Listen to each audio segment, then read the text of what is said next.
What California pop star sang Lonely Boy? Oh, God. You lost me. Yep, I don't know that one either. Andrew Gold. Oh, Andy. Yeah. Yeah, you guys are friends. From PE. Yeah, Andy. Yeah.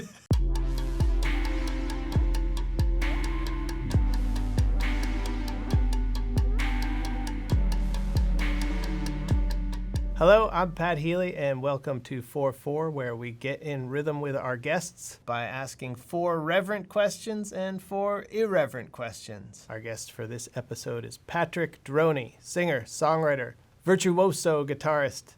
His debut album is State of the Heart, out now on Warner Records.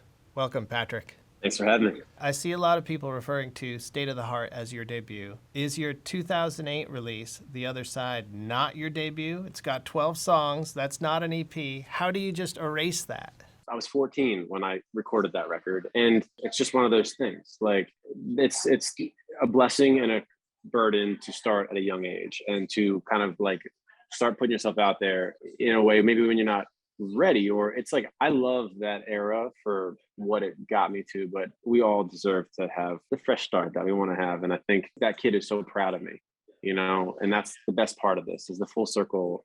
This is like about my 20th year of making music professionally, and that's wild, being not 30 yet. Do you ever play any of the songs from that first album? No, I mean, never. And it's just different, but it is funny because it's kind of a bit of a cult following. Like, there are a number of fans who have been there since the beginning, which is awesome. And a lot of them are, they were young with me, and now they're older with me too. So it is sweet when I meet those fans at shows, and it's like, where this came from and where it got to. But I am like the definition of potential, and then like chopping away and finding some realization of that. And just like, luckily I had great mentors along the way who saw something in the spark and said, keep doing it. That's how I sum up those times. Your dad was a session guitar player turned doctor, right? Yes. How can you let your fans know that you're not just going to quit and go to medical school? I'm getting too old. Time is doing it for me. For me and my dad, it's like, I feel like I'm picking up where he left off. He decided to go to med school and had a path, and he gave me the gift of music. Even the mustache and the long hair, it's like, it's my dad.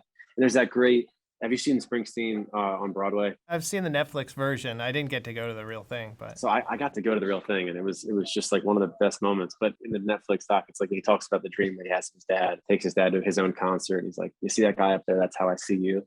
That's me and my dad. What's your favorite effects pedal? Great question. I have an Octavia, a Roger Mayer Octavia pedal, which is that, Hendrix kind of Robin Trower thing. That is my favorite. When I Google your name, it gives me a people also ask. Do you know what the question is that people also ask? No. Is Patrick Droney a country song? A country song? Yep. So are you a country song, Patrick? You know what? There's probably a country song that could be written about my life, maybe, but I don't think I identify quite as a country song. So when you were first thinking about signing with Warner, who was the artist that really put you over the top, that I'm a label mate of this artist? I mean, I think it was like the Prince legacy. That was a big one.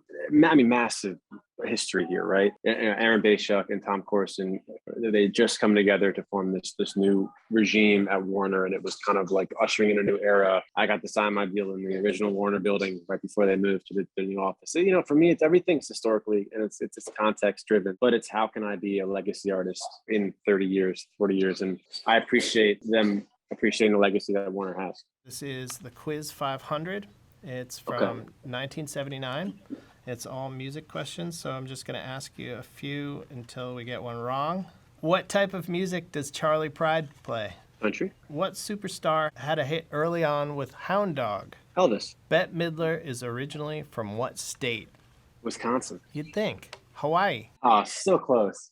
You know what they say? Wisconsin's the new Hawaii. So the one note I had about State of the Heart was it sounds a lot like that era in late 80s rock where everybody who was Heartland rocker was like buttoning up their top button and dressing up a little bit. Yeah.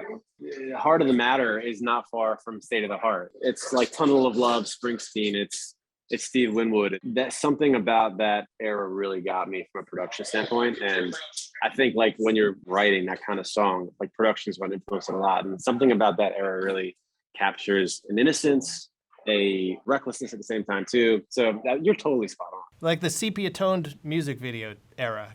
Yeah, totally. If you could enter a racehorse in the Kentucky Derby, what would you name it? The Bette Midler. If every morning for the rest of your life you woke up with the same song in your head, what would you choose? If I could turn back time, is the song I sing every day. The Cher song? Cher. If you're hanging out with me, I will just be humming it. I'll sing it. Ask any of my friends. It's the song. I had the George Benson version of On Broadway in my head for like 6 years. What is that phenomenon? It's like, it's a real thing. Do you have a question for me? What's it like being a Patrick? Like, what does it mean to you? The power in that, the responsibility. It's heavy. Heavy weighs the crown, man. Yeah. I'm more of a Pat, though. That's a question. Yeah. How did that happen? How did the Pat come from Patrick? I think because it flows into almost its own mononym. I'm Pat Healy. Pat Healy. Pat Droney, the D gets in the way of it becoming. Does. So Patrick Droney, it sounds like a different thing, Terrific. Well, thank you so much for your time, Patrick. Thanks for having me.